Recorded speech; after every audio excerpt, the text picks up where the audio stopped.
alhamdulillah Bapak Ibu saudara-saudara sekalian, kita memasuki gedung baru, terutama pegawai BRI. Nah sekarang bagaimana cara menyikapinya? Kan ada itu pemberian Allah, kita tidak mau, tapi nak kasih ki. Apa itu? COVID-19. Bagus nama-nama pamalah-malah. Ya toh? Tidak ada orang mau kena COVID, tidak ada orang mau kena ini seperti sekarang ini wabah, tapi Allah kasih.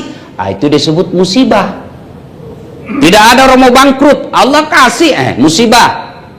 Tidak ada orang mau di PHK, musibah. Tidak ada orang mau cerai, musibah. Allah kasih, musibah namanya. Bagaimana cara menyikapi musibah? Alladzi isa asabatum musibah qalu inna lillahi wa inna ilaihi raji'un. Itu saja, inna lillahi wa inna ilaihi raji'un. Tiba-tiba meninggal suami, ya Allah kenapa suamiku dulu meninggal, ya Allah kenapa bukan tetanggaku dulu. Anda boleh bilang begitu. Meninggal ucapan hanya satu, inna lillahi wa inna ilaihi raji'un. Nah itu. Yang kedua, ada pemberian Allah memang kita mau. Saya mau punya mobil, Allah kabulkan, taufik namanya. Ya, kita mau punya gedung baru, berwibawa, nyaman bekerjanya. Alhamdulillah Allah kabulkan. Itu namanya nikmat. Nah, berkaitan dengan nikmat, bagaimana sikap kita? 2G. Pertama, bertasyakur. Apa itu bertasyakur? Dengan mengucapkan hamdalah. Alhamdulillahi Rabbil Alamin. Itu masuk gedung baru, Alhamdulillahi Rabbil Alamin. Cuma ucapkan secara fasih dan ikhlas, serta kasih dengar sedikit telinga. Kan biasa orang mengucapkan hamdalah tidak jelas. Maksud tahu gedung baru, Alhamdulillah. Apa itu artinya?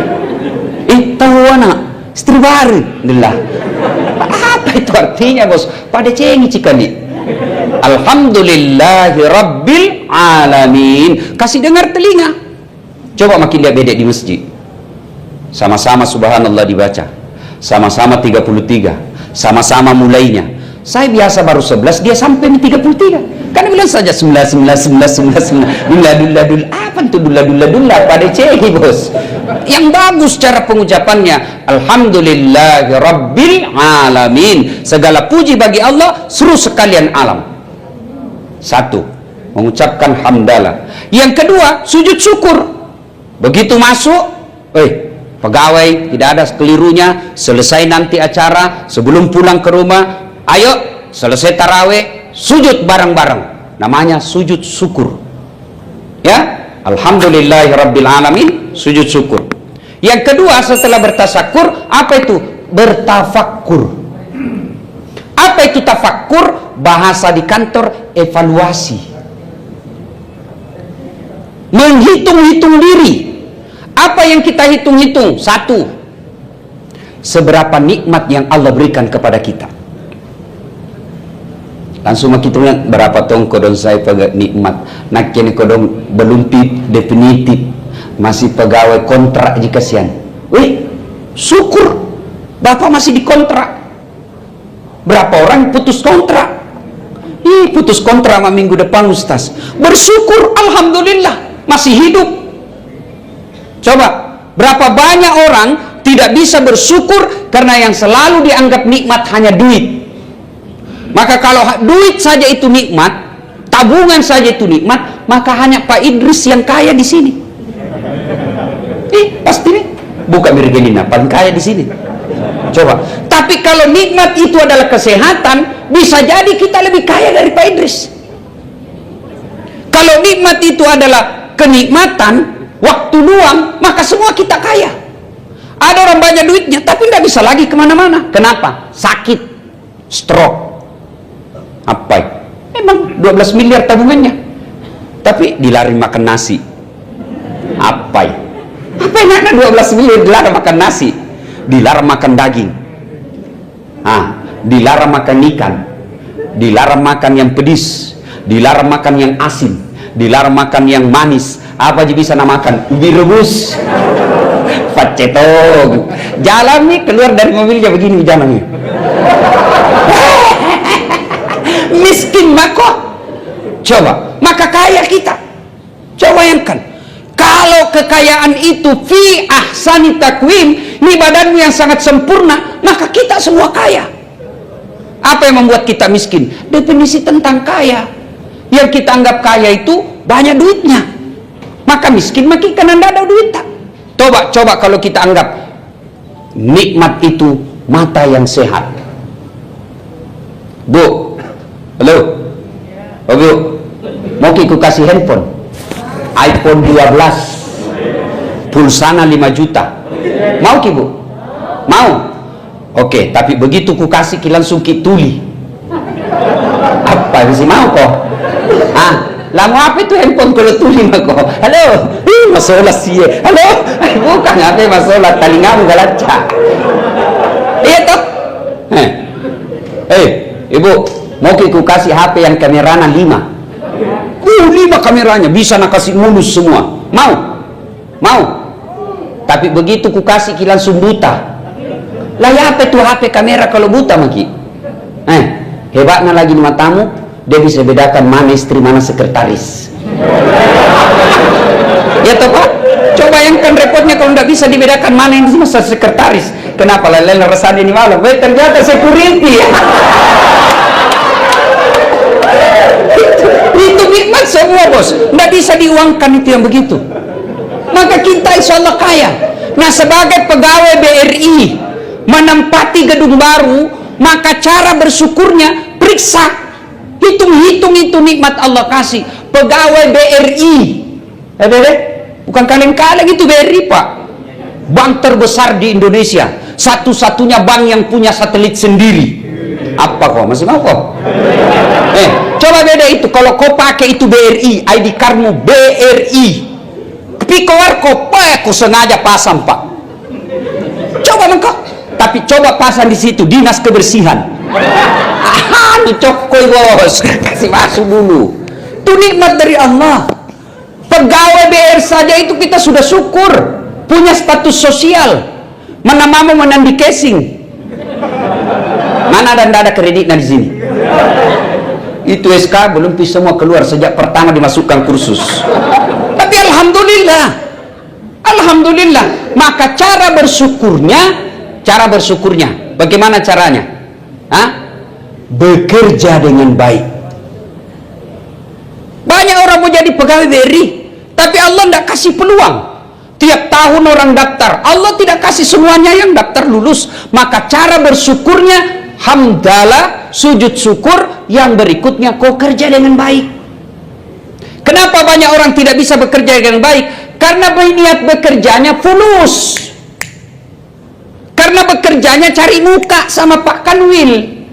Maka kalau ada pinwilnya, ada kacapnya, bagus sekali kerjanya. Pak, CCTV dia lihat Pak. Maka kalau kau bekerja hanya cari muka sama pimpinan, demi Allah kau tidak akan dapat pahala akhirat. Ya Allah, mana pahalaku 30 tahun jadi pegawai di BRI? Malaikat bilang, bos, kau bekerja dulu kan cari muka aja kau. Kau bekerja dulu kamu kau dapat gaji, nanti bulan kau dapat gaji. Tidak ada kau dapat. Itu kalau motivasinya bekerja lillahi ta'ala. Saya bekerja karena mengabdi kepada Allah. Cari nafkah adalah jihad, bekerja adalah jihad. Maka dia bukan cari muka sama manusia, tapi lillahi ta'ala, semata-mata karena Allah. Itu salah satu makna dari esensi puasa. Kan ada itu hadits qudsi, Bapak sudah hafal. As-saumali, puasa itu bagiku, kata Allah. Puasa itu saya punya urusan. Itu maknanya menurut para ahli tafsir, bahwa puasa itu melatih keikhlasan. Ada enggak orang puasa bisa sukses puasa kalau tidak ikhlas? Tidak bisa Pak. Coba kalau Bapak di dalam ruangan, tidak ada lihat Ki, ada makanan, Bapak makan atau tidak? Meskipun tidak ada lihat Ki, tidak dimakan toh. Kenapa? Bukan karena saya cari muka sama orang, saya puasa karena Allah dan Allah maha melihat. Bapak kalau wudhu kumur-kumur, ada enggak yang tahu kalau Bapak kasih masuk sedikit? Ada yang tahu? Enggak, tapi kenapa Bapak tidak lakukan? Karena Allah Bapak ikhlas, saya lakukan ini lillahi ta'ala. Kecuali ada mahasiswa aku bertanya, Ustaz, saji itu kalau tadi ke kumur-kumur wudhu batal nih. Kenapa bisa Ustaz? 3 kali kuliah kok kasih masuk 1 je keluar? Ya, jadi bekerja. Nah tadi itu saya di tangga apa namanya itu yang naik turun tadi situ. Kalau itu semua pegawai BRI terapkan Pak, aman ini kantor. Yang pertama integritas. Oh itu kalau bicara integritas Pak, ini makna puasa. Integritas itu ada di dalamnya kejujuran, amanah. Tahu itu amanah. Saya kasih contoh saja. Bapak kalau terapkan sebagai pegawai BRI, aman dunia akhirat, Bapak dapat pahala. Umar bin Khattab nih lagi melayani, hitung-hitung duit kas negara, Baitul Mal. Tiba-tiba datang sahabat, Assalamualaikum ya Amirul Mukminin. Waalaikumsalam warahmatullahi wabarakatuh. Masuk Pak. Tunggu dulu, kata Umar. Ini kok ketemu sama saya, mau kau bicara sebagai Umar pribadi atau sebagai kepala negara? Nah bilang pribadi Ji. Oh kalau begitu tunggu Pak. Saya matikan lampu nah matikan lampu bejana. Udah mati, diprotes sama tamunya. Ya Amirul Mukminin, kenapa dikasih mati? Gelap-gelap makin cerita. Dia bilang begini bos, tadi itu saya pakai lampu, saya lagi tugas. Saya lagi menghitung uang negara. Tugas Kak, tugas malam, lembur. Nah ini api, ini minyaknya pakai uang negara. Jadi wajar, saya lagi dinas. Sekarang kita tidak ada hubungan dengan negara. Pribadi kita cerita, saya matikan ini. Karena kalau dipakai ini dosa Ki. Kira-kira kalau begini semua pegawai BRI Pak, tidak ada mobil dinas bawa undangan pengantin. Jangan kau ketawa bos, serius kayak ini. Kau ketawa karena kau begitu semua toh. Maka kalau tanggal merah, demi Allah, kalau Bapak mau menjadi kerjanya dapat pahala, jangan pakai untuk mobil-mobil pribadi, mobil dinas untuk kepentingan pribadi, itu dosa. Termasuk Bapak berdosa kalau siang hari komputer dipakai game. Itu tidak boleh itu. Itu listrik negara, pulsa negara, game online, dosa. Negara bukan membayar Bapak untuk online di kantor pakai game. Kau mau kau pakai HP-mu pakai, jangan kau pakai wifi. Kata serius kayak ini, supaya kita terhindar dari dosa. Kalau Bapak sudah mampu memikul amanah seperti itu saja, insya Allah Bapak akan memikul amanah yang lebih besar lagi. Cuma kalau yang kecil-kecilan, tak kalah kan anu di kantor, pegawai BRI jadi boleh jadi pakai. Bisikan setan itu. Itulah amanah. Bapak saudara-saudara sekalian, bersyukur menjadi pegawai yang baik. Yang berikutnya, bertafakurnya. Setelah bekerja dengan baik, berikutnya Allah kasih kita nikmat. Allah kasih nikmat, jangan lupa bersedekah. Sedekah. Ya, sedekah apa? Ya, kalau pinwil, sedekahnya apa? Bukan sedekah duit saja. Berapa gajinya pinwil? Apa sedekahnya seorang pemimpin? Menjadi pemimpin yang betul-betul mengayomi, melindungi, menjadi teladan. Jangan sampai kita jadi pimpinan, awas harus masuk jam 8 tapi kita masuk jam 10. Kita larang anak buah kita memakai kendaraan dinas tapi kita lebih kasih teladan, sering pakai. Maka sedekahnya seorang pemimpin menjadi pemimpin yang betul-betul patut diteladani. Sedekahnya kita pegawai, ya sedekahlah dengan kerja yang bagus. Sedekahnya security adalah ciptakan suasana kerja yang aman. Sedekahnya kita punya cleaning service, ciptakan kebersihan di kantor. Sedekah. Nah, itu sedekah dari profesi kerja. Kalau sedekah dari rezeki, maka sedekahlah. Jangan anggap remeh kebaikan di bulan Ramadan.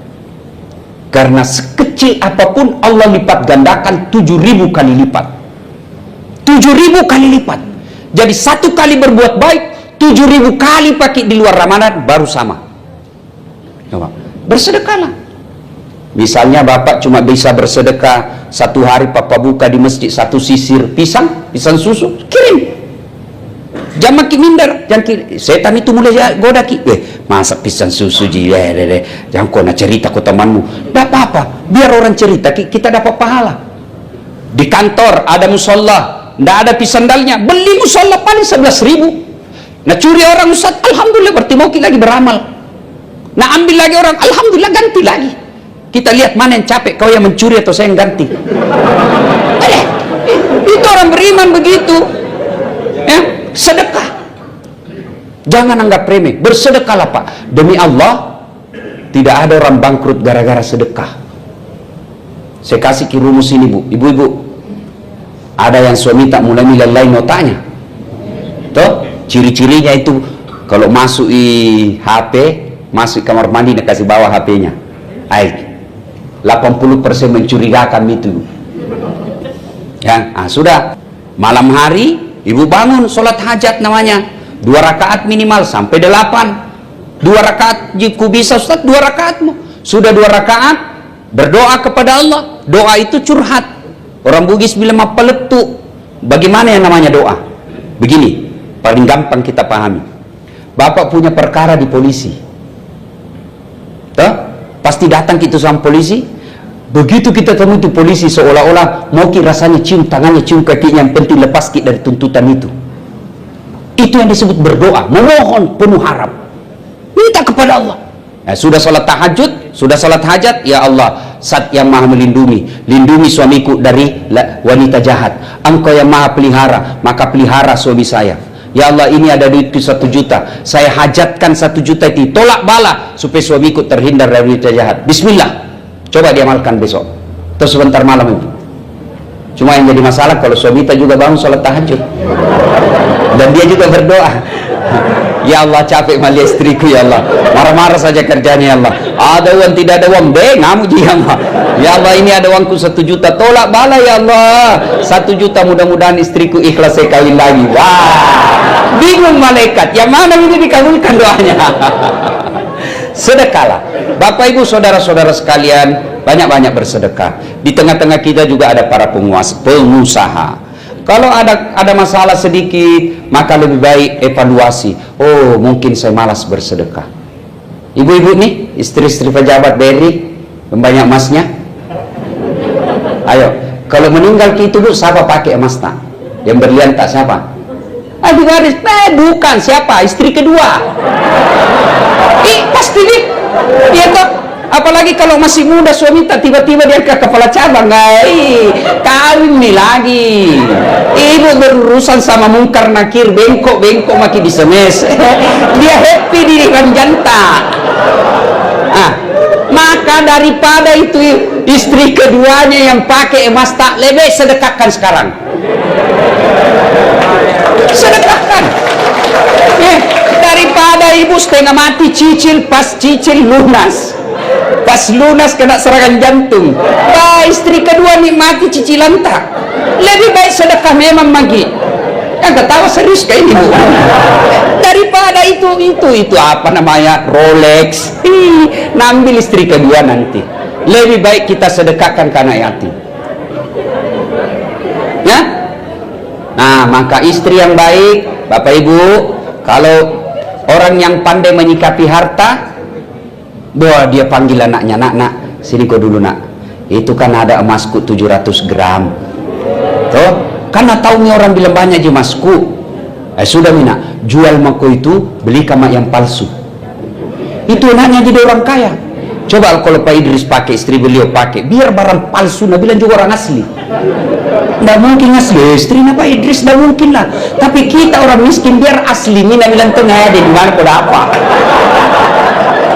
Iya toh. Maka Bapak Ibu bersedekahlah. Ya. Nah, biar dia rajin puasa 30 tuntas puasanya. Ramadan tarawih tiap malam 20 rakaat tambah 3 witir. Tadarusnya 4 kali hatam. Masya Allah. Tapi pelit. Tidak disuka sama Allah orang begitu. Tidak disenang sama Allah. Ingat, ada 5 orang menyesal di kuburnya. Menyesal dia setelah dikubur. 1 diantaranya mereka yang tidak bersedekah ketika hidup. Baca itu Quran. Ketika kita sudah wafat, digosok mata, bangun maki hari kebangkitan namanya. Dia yang berkata ini jenazah. Malaikat, hari apa ini? Dia bilang, malaikat mati mako bos. Tojeng kau mati mako kau itu.